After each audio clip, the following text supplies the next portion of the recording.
Sir எனக்கு தெரிஞ்சு நம்ம டார்க் லித்தியமோட டீலர்ஸ் ஒரு 1000 பேர் கிட்ட இருப்பாங்க சவுத் இந்தியால. ஆனா இன்னுமே நெறைய டீலர்ஸ் வந்து இப்ப இந்த புது கெமிஸ்ட்ரிக்குள்ள வரதுக்கு வந்து பயப்படுறாங்க. பேட்டரி வெடிச்சிருமா என்ன ஏதுன்னு. இத பத்தி நீங்க என்ன நெனைக்கிறீங்க?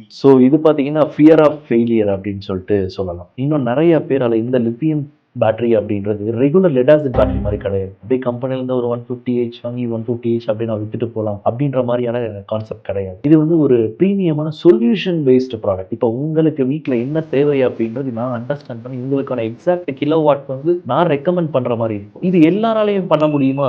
எல்லா கடைக்காரராலையும் இத வந்து கரெக்ட்டான சொல்யூஷன் குடுக்க முடியுமா? அப்படின்னா அது கொஸ்டின் மார்க். நாங்க இந்த இடத்துல என்ன பண்றோம் அப்படின்னா, எங்களோட ஆத்தரைஸ்ட் டீலரா ஒருத்தர் இருக்காரு. அவர்கிட்ட நீங்க பர்ச்சேஸ் பண்றீங்க அப்படின்னா, அவருக்கு கம்ப்ளீட்டா எங்க ப்ராடக்ட்ட பத்தின ட்ரெய்னிங் எடுத்தவரா மட்டும் தான் இருப்பார். நம்ம லித்தியம் பேட்டரிய பத்தின அவேர்னஸ் இருக்கக்கூடியவரா மட்டும் தான் இருப்பார். நாங்க என்ன பண்ணோம் அப்படின்னா, எல்லா இடத்துலயுமே எல்லா டீலர்ஸ்க்கு, பேட்டரி ஷாப் கீப்பர்ஸ்க்கு எல்லாருக்குமே அவேர்னஸ் குடுப்போம். ஃபர்ஸ்ட் வந்து ப்ராடக்ட்ட எஜுகேட் பண்ணோம். ட்ரெய்னிங் புரோகிராம்ஸ் கண்டக்ட் பண்ணோம். எங்க ட்ரெய்னிங்ல வந்து சக்சஸ்ஃபுல்லா பாஸ் பண்றவங்களுக்கு மட்டும் தான் ஆத்தரைஸ்டு டீலர்ஸ் அப்படின்னு சொல்லிட்டு சர்டிஃபை பண்ணோம். நம்ம ப்ராடக்ட் கிடைக்குது அப்படின்னா எங்களோட ஆத்தரைஸ்டு டீலர்ஸ்க்கு மட்டும் தான் நம்ம ப்ராடக்ட் கிடைக்கும். எல்லா கடையிலயும் கிடைக்கல. எங்க எல்லா கடையிலும் நாங்க இருக்கணும்னு நம்ம விருப்பப்படுறது கிடையாது.